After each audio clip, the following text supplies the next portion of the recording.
Hi, hello, welcome back to my channel. It's me Basuraj D. Today I am very excited to discussing with you about Newton's law of motion under classical mechanics by J.C. Upadhyaya. We all know that Newton's three laws: law of inertia, law of force and action and reactions. ನಮಗೆ ಮೂರು ಲಾ ಬಗ್ಗೆ ಒಂದು ಸಂಪೂರ್ಣವಾದ idea ಇದೆ. ನಮಗೆ Newton's ಕೊಟ್ಟಿರ್ತಕ್ಕಂಥ ಮೂರು loss, ಅದು ಮೂರು ಲಾ ಯಾವುದ್ರ ಬಗ್ಗೆ ಇದ್ದಾರೆ? It's on the motion of the bodies. ಹೌದಾ? ಅದನ್ನೇ ಆ ಮೋಷನ್ ಆಫ್ ದಿ ಬಾಡೀಸ್ ಬಗ್ಗೆ ತನ್ನದೇ ಆದಂಥ ಒಂದು ಐಡಿಯಾವನ್ನು ಕೊಟ್ಟರು ಯಾರು? Sir Isaac Newton's. ಆ ತ್ರೀ ಲಾಸನ್ನು ನಾವು ಬೇಸಿಕ್ ಲಾ ಆಫ್ ಮೆಕ್ಯಾನಿಕ್ಸ್ ಅಂತ ಕರಿತೇವೆ ಕ್ಲಾಸಿಕಲ್ ಮೆಕ್ಯಾನಿಕ್ಸ್ ಒಳಗಡೆ. These three are most important laws. ಹಾಗಾಗಿ ಇವತ್ತು ನಾವು ಕ್ಲಾಸಿಕಲ್ ಮೆಕ್ಯಾನಿಕ್ಸ್ ಏನೊಂದು ಸ್ಟಡಿ ಮಾಡ್ತೇವೆ ಒಂದು ನಿಂತಿದೆ ಅಂದರೆ it is because of these three laws. ಅगर ನಾವು ಕ್ಲಾಸಿಕಲ್ ಮೆಕ್ಯಾನಿಕ್ಸ್ ಅಂದ್ರೇನು? Mechanics is the study of certain general relations that describe interactions of the material bodies. ಯಾವುದಾದ್ರೂ ಎರಡು ಅಥವಾ ಎರಡಕ್ಕಿಂತ ಹೆಚ್ಚು ಬಾಡಿಗಳ ಮಧ್ಯೆ ನಡೆಯುವಂಥ ಒಂದು ಇಂಟರ್ಯಾಕ್ಷನ್ಸನ್ನು ನಾವು ಮೆಕ್ಯಾನಿಕ್ಸ್ ಅಂತ ಕರಿತೇವೆ. ಅದು ಫೋರ್ಸ್ ಆಫ್ ಅಟ್ರಾಕ್ಷನ್ ಇರ್ಬೋದು, ರಿಪಲ್ಷನ್ ಇರ್ಬೋದು, ಅಥವಾ ಮೊಮೆಂಟಮ್ ಇರ್ಬೋದು. Any types of interactions of material bodies that is called as mechanics. Mechanics ಅನ್ನೋದು it is a branch which it deals with a certain general relations that describes the interactions of material bodies. ಒಂದು example ನೋಡೋದಾದರೆ, ನಾವು ಯಾವುದೇ ಒಂದು body ಅಂತ ತೊಗೊಂಡಾಗ the properties of the material body is inertia. ಪ್ರತಿಯೊಂದು ಬಾಡಿಗೂ ತನ್ನದೇ ಆದಂಥ ಒಂದು ಇನರ್ಷಿಯಾ ಇರ್ತದೆ. And the another concept is force. ಒಂದು ಇನರ್ಷಿಯಾ ಅಥವಾ ಅದರದ್ದು ರೆಸ್ಟ್ ಪೊಸಿಷನ್ ಅದರ ಚೇಂಜ್ ಆಗಬೇಕು ಅಂತಿದ್ದಾಗ ನಮಗೆ ಎಕ್ಸ್ಟರ್ನಲಿ ಒಂದು ಸಮ್ ಇನ್ಫ್ಲುಯೆನ್ಸ್ ಬೇಕಾಗುತ್ತೆ. ಎಕ್ಸ್ಟರ್ನಲಿ ಸಮ್ ಫೋರ್ಸನ್ನು ನಾವು ಅಪ್ಲೈ ಮಾಡಬೇಕು. That is called as influence is called as force, where first define in quantitative manner by Isaac Newton's. ಅಂದರೆ ಒಂದು ಫೋರ್ಸು ಮತ್ತು ಇನರ್ಷಿಯಾ ಇವೆರಡರ ಮಧ್ಯೆ ಇರ್ತಕ್ಕಂಥ ಒಂದು ಇಂಟರ್ಯಾಕ್ಷನ್ಸನ್ನ ಫಸ್ಟ್ ಕ್ವಾಂಟಿಟೇಟಿವ್ ಆಗಿ ಡಿಸ್ಕ್ರೈಬ್ ಮಾಡಿದವರು ಅಥವಾ ಅದರ ಬಗ್ಗೆ ಒಂದು ಮ್ಯಾನರ್ ಬಗ್ಗೆ ಎಕ್ಸ್ಪ್ಲನೇಷನ್ ಕೊಟ್ಟವರು ಯಾರು? Sir Isaac Newton's. ಹಾಗಾದರೆ ನಾವು ಮೂರು ಲಾಸ್ ಬಗ್ಗೆ ಒಂದು ವ್ಯೂವನ್ನು ನೋಡೋಣ. First law is law of inertia. ಅದನ್ನು first law of Newton's first law ಅಂತೇಳಿ ಕರಿತೇವೆ. ನಮಗೆ ಡೆಫಿನೇಷನ್ನು ನಾವು ಫ್ರಮ್ ದ ಹೈಸ್ಕೂಲಿಂದ ನಾವು ಅಧ್ಯಯನ ಮಾಡ್ಕೊತ ಬಂದಿದ್ದೇವೆ. We know that definition from the high school.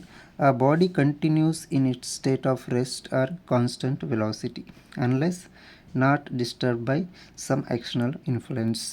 ಅಂದರೆ ಯಾವುದೇ ಒಂದು ಮೆಟೀರಿಯಲ್ ಬಾಡಿ ಒಂದು ಸ್ಟೇಟ್ ಆಫ್ ರೆಸ್ಟ್ ಪೊಸಿಷನ್ ಆಗಿತ್ತು ಅಥವಾ ಒಂದು ಕಾನ್ಸ್ಟೆಂಟ್ ವೆಲಾಸಿಟಿ ಒಳಗಿತ್ತು ಅಂದರೆ ಎಕ್ಸ್ಟರ್ನಲಿ ಸಮ್ ಫೋರ್ಸಸನ್ನು ಅಪ್ಲೈ ಮಾಡದೇ ಇದ್ದರೆ ನಾವು ಅದೇನಾಗ್ತದೆ, ಅದು ತನ್ನ ಸ್ಟೇಟಸನ್ನು ಕಂಟಿನ್ಯೂ ಮಾಡ್ತದೆ. ಅಂದರೆ ರೆಸ್ಟ್ ಒಳಗಿದ್ರೆ ರೆಸ್ಟ್ ಪೊಸಿಷನಲ್ಲೇ ಇರ್ತದೆ, ಅಥವಾ ಒಂದು ಕಾನ್ಸ್ಟೆಂಟ್ ವೆಲಾಸಿಟಿ ಒಳಗಡೆ ಮೂವ್ ಆಗ್ತಾ ಇದ್ದರೆ ಅದೇ ವೆಲಾಸಿಟಿ ಒಳಗೆ ಅದು ಕಂಟಿನ್ಯೂಸ್ ಆಗಿ ಮೂವ್ಮೆಂಟ್ ಆಗ್ತಾ ಇರ್ತದೆ. ಅದನ್ನು ನಾವು ಇದು ಡೆಫಿನೇಷನ್ ಇರ್ತದೆ. ಆ body continues in its state of rest or constant velocity unless not disturb by some external influence.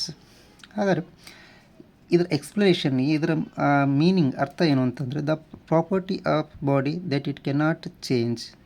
ಈ ಒಂದು ಬಾಡಿ ಇದೆ ಅಂದರೆ ಇದರೊಂದು ಪ್ರಾಪರ್ಟಿ ಅಂದರೆ ಯಾವುದಲ್ಲಿ ಸ್ಟೇಟ್ ಆಫ್ ಒಂದು ಬಾಡಿನ ಕನ್ಸಿಡರ್ ಮಾಡ್ತಾ ಇದ್ದೀವಿ. ಇದ್ರ ಪ್ರಾಪರ್ಟೀಸ್ ಯಾವುದೇ ಸ್ಟೇಟ್ ಆಫ್ ರೆಸ್ಟ್ ಇರ್ಬೋದು ಅಥವಾ ಕಾನ್ಸ್ಟೆಂಟ್ ವೆಲಾಸಿಟಿ. ಇದ್ರದ್ದು ರೆಸ್ಟ್ ಪೊಸಿಷನ್ ಅಥವಾ ಕಾನ್ಸ್ಟೆಂಟ್ ವೆಲಾಸಿಟಿ ಯಾವುದೇ ಕಾರಣಕ್ಕೂ ಚೇಂಜ್ ಆಗಲ್ಲ. ಎಲ್ಲಿ ಮಟ್ಟ ಅಂದರೆ unless until the external force. Constant of velocity is called. ಇದನ್ನು ನಾವೇನಂತ ಕರಿತೀವಿ? Inertia of the body. ಆ property of the body that it cannot change its state of rest or constant velocity called inertia. ಆದರೆ ಇದೊಂದು state of rest ಅಥವಾ constant velocity change ಆಗಬೇಕು ಅಂದರೆ ನಾವು ಎಕ್ಸ್ಟರ್ನಲಿ ಸಮ್ ಇನ್ಫ್ಲುಯೆನ್ಸ್ನ ಮಾಡಬೇಕಾಗ್ತದೆ. That is called force. ಅಂದರೆ ಇದರ ಪ್ರಾಪರ್ಟಿ ಚೇಂಜ್ ಆಗ್ತಾ ಇದೆ. ಪ್ರಾಪರ್ಟಿ ಒಳಗೆ ಏನು ನಮಗೆ ಇನರ್ಷಿಯಾ ಅಥವಾ state of rest or constant velocity ಇದರಲ್ಲಿ ಏನಾದರೂ ಒಂದು ಬದಲಾವಣೆ ಬಂತು ಅಂತಂದರೆ ಅದಕ್ಕೆ ಕಾರಣ ಏನಾಗಿರ್ತದೆ ನಮಗೆ? That is called as force. ಆದರೆ the quantitative definition of force and measure of inertia of the body which we call as mass.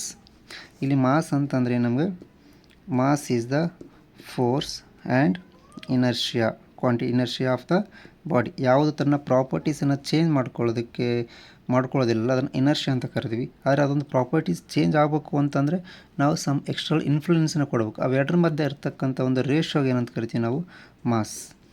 ಹಾಗಾಗಿ ನಮಗೆ ಯಾವ ರೀತಿಯಾಗಿದ್ದು mass of the body increase ಆಗ್ತದೆ, ಅದೇ ಥರ ನಮಗೆ ಇನರ್ಷಿಯಾನು ಜಾಸ್ತಿ ಆಗ್ತದೆ. ಹಾಗಾಗಿ ನಮಗೆ ಎಕ್ಸ್ಟರ್ನಲ್ ಫೋರ್ಸು ಜಾಸ್ತಿ ಬೇಕಾಗ್ತದೆ ಅದರ ಸ್ಟೇಟ್ ಆಫ್ ಪ್ರಾಪರ್ಟಿನ ಚೇಂಜ್ ಮಾಡಬೇಕಾದಾಗ. ದಟ್ ಈಸ್ ಅದನ್ನು ಎಕ್ಸ್ಪ್ಲೇನ್ ಮಾಡಿದ್ದೆ ಯಾವುದು, ಲಾ ಆಫ್ ಇನರ್ಷಿಯಾ. ಈ ನೆಕ್ಸ್ಟ್ ನಮ್ಗೆ second law of force. Law of force ಅಂತ ಬಂದಾಗ ಅದರ ಡೆಫಿನೇಷನ್ ಇರ್ತದೆ, it defined as the time rate of change of momentum. Right, the time rate of change of momentum is proportional to the impressed force. ಅಂದರೆ ಒಂದು body ತನ್ನ position, ತನ್ನ ಮೊಮೆಂಟಮನ್ನು change ಮಾಡ್ಕೊಳ್ತಾ ಇದೆ ಅಂತಂದರೆ ಅಲಾಂಗ್ ವಿತ್ ದ ಟೈಮ್ ಜೊತೆ ಅದರ ತನ್ನ ಮೊಮೆಂಟಮನ್ನು ಚೇಂಜ್ ಮಾಡ್ತಾ ಇದ್ದಾರೆ, ಅದು ಯಾವುದಕ್ಕೆ ಈಕ್ವಲ್ ಆಗಿರ್ತದೆ, ಇದು that equivalence to the applied force. ಅದು ಎಕ್ಸ್ಟರ್ನಲಿ ಅಪ್ಲೈಡ್ ಫೋರ್ಸ್ ಆಗಿರ್ತದೆ ನಮಗೆ. ಎವ್ರಿ ಬಾಡಿ, ಪ್ರತಿಯೊಂದು ನಮಗೆ ವಸ್ತುವನ್ನು ಮಟೀರಿಯಲ್ ಬಾಡಿ ಅಂತ ತೊಗೊಂಡಾಗ ಇಟ್ ಪೊಸೆಸಸ್ ಸಮ್ ಇನರ್ಷಿಯಾ. ಪ್ರತಿಯೊಂದು ಬಾಡಿಗೂ ತನ್ನದೇ ಆದಂಥ ಒಂದು ಇನರ್ಷಿಯಾ ಇರ್ತದೆ, ಅಥವಾ ಒಂದು ರೆಸಿಸ್ಟೆನ್ಸ್ ಟು ಮೋಷನ್, ಯಾವ ಒಂದು ಮೋಷನ್ಗೆ ಅಪೋಸ್ ಮಾಡ್ತಕ್ಕಂಥ ಒಂದು ರೆಸಿಸ್ಟೆನ್ಸ್ ಪವರ್ ಇರ್ತದೆ. That measures to inertia for the translation. ಈ ಒಂದು ಯಾವುದು ಒಂದು ಮೊಮೆಂಟಮ್ಗೆ ಅಪೋಸ್ ಮಾಡ್ತದಲ್ಲ ಅದನ್ನು ಮೆಜರ್ ಮಾಡೋದಕ್ಕೆ ನಾವೇನಂತ ಕರಿತೀವಿ, that equals to mass. measure to this inertia for translation is called as mass of the body, that is denoted by m. ಈ mass of the ಬಾಡಿನ ಎಮ್ಮನ್ನು ಮಾಸನ್ನು ಎಮ್ ಇಂದ ಇಂಡಿಕೇಟ್ ಮಾಡ್ತೀವಿ. ಇಲ್ಲಿ ಮಾಸ್ ಅಂತಂದ್ರೆ ಏನ್ರಿ, it is the measure to this inertia, resistance to motion or measure to this inertia for translation. ಒಂದು moment ಆಗೋದಕ್ಕೆ ಎಷ್ಟು ಅಪೋಸ್ ಮಾಡ್ತದಲ್ಲ that is equal to the mass of the body ಅಂತ ಹೇಳ್ತೀವಿ ನಾವು. If v is the velocity of the body, ನಾವು ವಿನ ಈ ಒಂದು ಬಾಡಿದು ವೆಲಾಸಿಟಿ ಅಂತ ಕನ್ಸಿಡರ್ ಮಾಡಿದಾಗ then it momentum is defined by p is equal to m v. P ಅಂದರೆ there is momentum, m is the mass of the particle, v is the velocity of the body, mass of the body, velocity of the body, and the rate of change ಅಂತ ಹೇಳ್ತೀವಿ ನಾವು. the time rate of change of the momentum means f is equal to d by rate of change of momentum, that is d by dt is equal to mv. Under Newton's considered that mass of the body remains constant. Newton's ಏನು ಒಂದು assumption ಮಾಡ್ತಾನೆ ಅಂದರೆ ಇಲ್ಲಿ mass of the body remains constant ಇರ್ತದೆ ಅಂತ ಹೇಳ್ತಾನೆ. So ಹಾಗಾಗಿ ನಾವು F is equal to M is a constant value. ಹೌದಾ, ಯಾವುದು ಚೇಂಜ್ ಆಗ್ತಿದೆ, ಓನ್ಲಿ ವೆಲಾಸಿಟಿ ನಮಗೆ ಅದ್ರ ಜೊತೆ ಚೇಂಜ್ ಆಗ್ತಿದೆ. ಮಾಸ್ ಇಂಟು ವೆಲಾಸಿಟಿ ಒಳಗೆ d v by d t. ನಾವು d v by d t ಅಂದರೆ rate of change of velocity is equals to the exaltation of the body. So mass into exaltation is that force ಅಂದರೆ ನಮಗೆ mass and exaltation, because force is the property of material. ಹೌದಾ, first ನಾವು law of inertial ನೋಡಿದ್ದೀವಿ. That's why it is called as it is a fundamental law of classical mechanics. ಇದನ್ನೇಂತ ಕರಿತೀವಿ ನಾವು, fundamental law of classical mechanics. Some quantitative information ಏನಾಗ್ತದೆ, the first law is special case of second law. First law ಅನ್ನೋದು ಒಂದು special case ಯಾವುದಕ್ಕೆ, second law. Because if the force is not acting, first law ಏನಿರ್ತೈತೆ ನಮ್ಗೆ, until unless applying the external force a body does not change its property ಅಥವಾ state of rest or state of motion. If in applied force is zero, applied force is zero ಅಂತಂದಾಗ ನಮ್ಗೆ ಏನಾಗ್ತದೆ, then d v by d t equals to zero, rate of change of velocity is zero, then ಏನಾಗ್ತದೆ, velocity is constant or zero. ನಮ್ಗೆ ಆ ಬಾಡಿದೊಂದು velocity ಏನಾಗ್ತದೆ ರೀ, zero ಆಗ್ತದೆ. ಅಂದರೆ ಇಲ್ಲಿ ನಾವು ಫೋರ್ಸನ್ನು f is equal to m e ಅಂತ ಏನಿದೆಯಲ್ಲ, ಈ ಸಪೋಸ್ ಎಕ್ಸ್ಟರ್ನಲ್ ಫೋರ್ಸ್ ಜೀರೋ ಆಯಿತು ಅಂದರೆ it convert to first law. ಅವಾಗ ಏನಾಗ್ತದೆ, ನಮ್ಗೆ ವೆಲಾಸಿಟಿದು ಕಾನ್ಸ್ಟೆಂಟಾಗಿ ಉಳಿತದೆ. ಇದನ್ನು ನಾವು ವೆಲಾಸಿಟಿ ಮತ್ತು ಸ್ಟೇಟ್ ಆಫ್ ರೆಸ್ಟ್ ಪೊಸಿಷನ್ ಒಳಗೆ ಕಂಟಿನ್ಯೂಸ್ ಇರ್ತದೆ ಅನ್ನೋದು ಯಾವ ಒಂದು ಲಾ ಎಕ್ಸ್ಪ್ಲೇನ್ ಮಾಡಿತ್ತು ನಮ್ಗೆ, ನ್ಯೂಟನ್ಸ್ ಫಸ್ಟ್ ಲಾ. ಹಂಗಾಗಿ ನಾವು Newton's first law is special case of Newton second ಲಾ ಅಂತ ಹೇಳ್ತೀವಿ.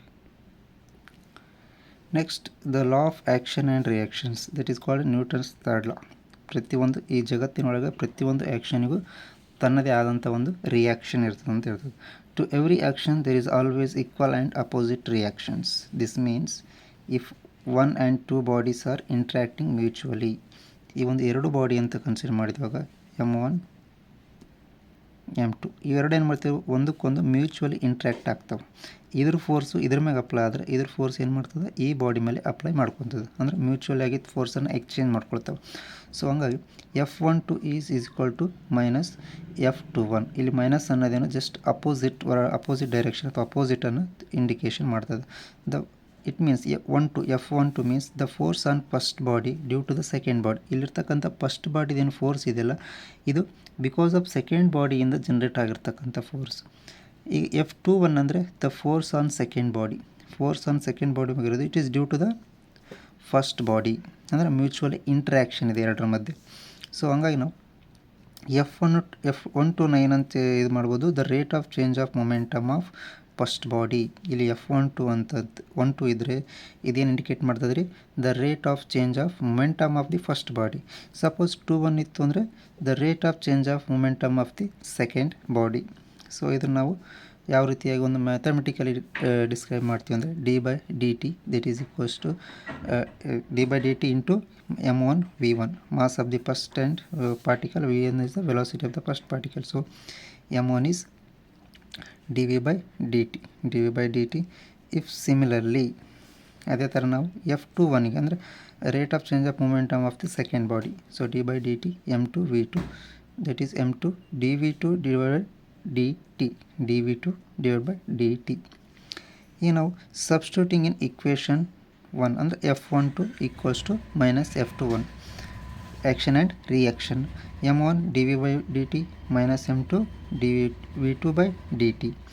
ಈಗ ನಾವು ಇದೇನಾಗ್ತದೆ m dv1/dt ಅಂದರೆ acceleration, a1 is the dv/dt, a2 is the dv2/dt denotes an exaltation.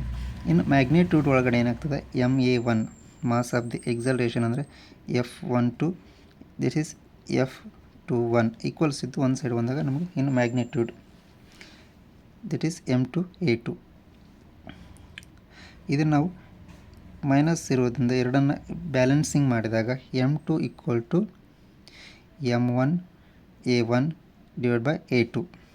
ಇಲ್ಲೇನಿತ್ತು ನಮಗೆ ಮ್ಯಾಗ್ನಿಟ್ಯೂಡ್ ಬಂದಾಗ m1a1 ಮೈನಸ್ m2a2. ಇದನ್ನು ನಾವು m2ನ ಫೈಂಡ್ ಔಟ್ ಮಾಡ್ಬೇಕು, mass on the second particle ಅಂತ ಫೈಂಡ್ ಔಟ್ ಮಾಡಬೇಕಾದ force on second particle m1a1/a2.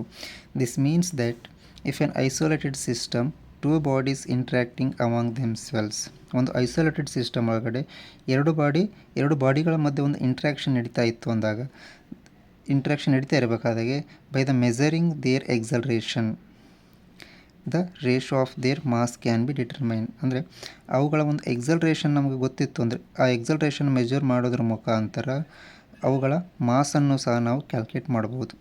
ಎಕ್ಸಲ್ರೇಷನ್ನು calculate ಮಾಡೋದ್ರಿಂದ ನಾವು ಅದರ ಮಾಸ್ಗಳನ್ನು, ಈಗ ಒಂದು ಬಾಡಿ ಇದೆ ನಮಗೆ, ಇನ್ನೊಂದು ಬಾಡಿದು ಮಾಸ್ ಗೊತ್ತಿಲ್ಲ ಅಂತಂದರೆ ಇವು ಎರಡು ಬಾಡಿದೊಂದು ಎಕ್ಸಲ್ರೇಷನ್ ಬಗ್ಗೆ ನಮಗೊಂದು ಐಡಿಯಾ ಇತ್ತು ಅಂದರೆ ಎಕ್ಸಲ್ರೇಷನ್ನ ಫೈಂಡ್ ಔಟ್ ಮಾಡಿ ಅದ್ರ ಥ್ರೂವಾಗಿ ನಾವು ಸೆಕೆಂಡ್ ಬಾಡಿದು ಮಾಸನ್ನು ಸಹ ಫೈಂಡ್ ಔಟ್ ಮಾಡ್ಬೋದು. ಅದಕ್ಕಾಗಿ ನಾವು m2 is equal to m1 mass of the first particle and acceleration of the first particle divide by acceleration of the second ಪಾರ್ಟಿಕಲ್ನ ಮಾಡಿದರೆ ನಮಗೆ ಎರಡನೇ ಬಾಡಿದ್ದು ಒಂದು ನಾವು ಮಾಸನ್ನು ಫೈಂಡ್ ಔಟ್ ಮಾಡ್ಬೋದು using Newton's third law, that is action and reactions.